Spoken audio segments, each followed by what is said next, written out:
Hi అండి. ఈరోజు మనం తీపి ఆవకాయ ఎలా పెట్టుకోవచ్చో చూద్దాం. దీన్ని బెల్లం ఆవకాయ అని కూడా అంటారు. ఇక్కడ నేను ఒక 20 మామిడికాయలు తీసుకున్నాను.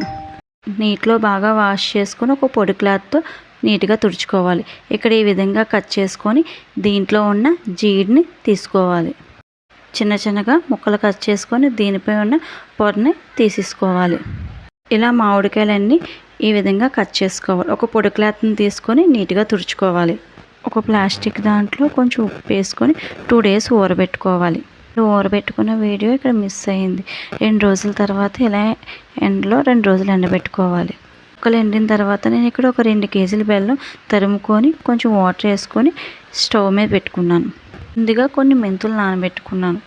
బెల్లం అనేది ఈ విధంగా కరిగిపోవాలి.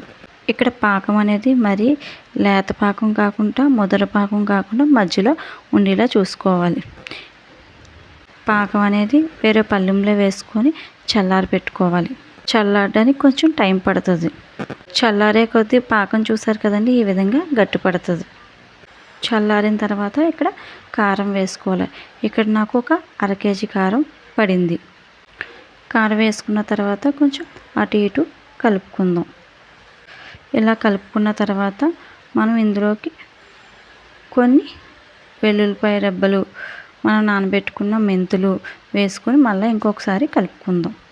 ఇందులోకి కొంచెం సాల్ట్ వేసుకుందాం. మరీ ఎక్కువ వేసుకోకండి, ఎందుకంటే ఆల్రెడీ మనం ఉప్పులో ఊరబెట్టుకున్నాం కాబట్టి. ఇందులోకి ఆయిల్ అనేది వేసుకుందాం. ఇక్కడ నాకు ఆయిల్ ఒక 1 kg ఆయిల్ పడింది.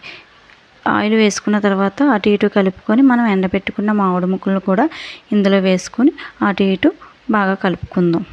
ఇలా కలుపుకున్న తర్వాత ఇక్కడ ఒక 3 spoons ఆవు పొడి అనేది వేసుకున్నాను. ఈ విధంగా ముక్కలన్నీ బాగా కలుపుకోవాలి. ఇది ఒక ప్లాస్టిక్ డబ్బాలో స్టోర్ చేసుకొని ఒక 3 days పక్కన పెట్టుకోవాలి. 3 days తర్వాత ముక్కలు అటు ఇటు కలుపుకోవాలి. ఇక్కడ ఆయిల్ అనేది సరిపోతే వేసుకోవచ్చు. ఆవకాయ రెడీ.